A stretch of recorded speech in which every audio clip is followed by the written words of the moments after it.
എൻ്റെ അറിവിൽ ഇത്തരത്തിലുള്ള ഇപ്പം ഇതുമായി ബന്ധപ്പെട്ട അതിൻ്റെ വിവാദത്തിൻ്റെ പശ്ചാത്തലത്തിലേക്ക് കിടക്കുന്നില്ല. ഒന്ന്, സാധാരണഗതിയിലുള്ള പുകവലി പോലും ആരോഗ്യത്തിന് ഹാനികരമാണ് എന്ന് പറയേണ്ടെന്ന് ഉത്തരവാദിത്തപ്പെട്ടൊരു മന്ത്രി അദ്ദേഹം ഏത് പശ്ചാത്തലത്തിലാണ് നിയമവിരുദ്ധമായ ഒരു പുകവലിയെ പിന്തുണയ്ക്കുന്നതെന്നുള്ള കാര്യം എനിക്കറിയില്ല. അങ്ങനെ കമ്പനി കൂടുമ്പോൾ ആളുകൾ സ്നേഹമേ പങ്കുവയ്ക്കാൻ പാടുള്ളൂ, സൗഹൃദം പങ്കുവയ്ക്കട്ടെ, രാഷ്ട്രീയം പങ്കുവയ്ക്കട്ടെ, പുക പങ്കുവെക്കണ്ട.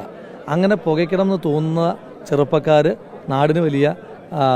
നാടിനും അവർക്കും കുടുംബത്തിനുമൊക്കെ വിപത്ത് സൃഷ്ടിക്കുമെന്ന് പറഞ്ഞു കൊടുക്കേണ്ടുന്ന ഉത്തരവാദിത്തപ്പെട്ട ഒരാൾ അങ്ങനെ പറയുന്നതിൻ്റെ പശ്ചാത്തലം എനിക്കറിയില്ല. പിന്നെ അദ്ദേഹം പറഞ്ഞു കേട്ടതാണ്, തെറ്റുണ്ടെങ്കിൽ നിങ്ങൾ തിരുത്തണം. ഈ ജയിലിനകത്തും ഞാൻ ജയിലിൽ കിടക്കുമ്പോഴും ഇതൊക്കെ അല്ലേ ഞാനെന്തോ പറഞ്ഞതായിട്ട് എൻ്റെ ശ്രദ്ധയിൽപ്പെടുത്തി. ഞാൻ ജയിലിൽ കിടക്കുമ്പോഴും ബീഡി വലിച്ചിട്ടുണ്ടെന്ന് പറഞ്ഞു.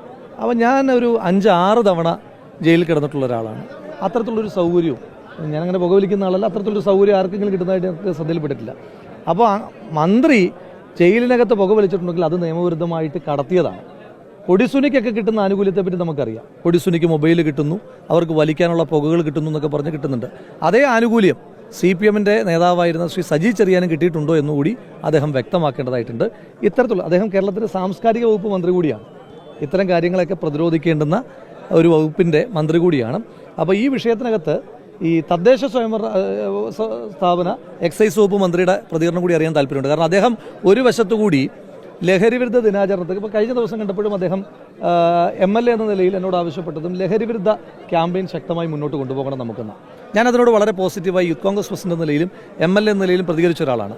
അപ്പം അദ്ദേഹത്തിൻ്റെ മന്ത്രിസഭയിൽ തന്നെ ഒരു മന്ത്രി ഇങ്ങനെ പുകയൊക്കെ വലിച്ചോട്ടെ കമ്പനി കൂടുമ്പോൾ എന്ന് പറയുന്ന സാഹചര്യത്തെപ്പറ്റി മന്ത്രി പ്രതികരണമില്ല എന്നല്ല, അതിനകത്തുള്ള പ്രതികരണം കൂടി അതൊരു ലൈസൻസ് ആണോ എന്ന് അല്ല, അതിപ്പോൾ അറിഞ്ഞല്ലോ, അദ്ദേഹം അറിഞ്ഞിട്ടുണ്ടല്ലോ. അപ്പോൾ ഇനി ഒന്നുകൂടി പ്രതികരണം എടുക്കണം.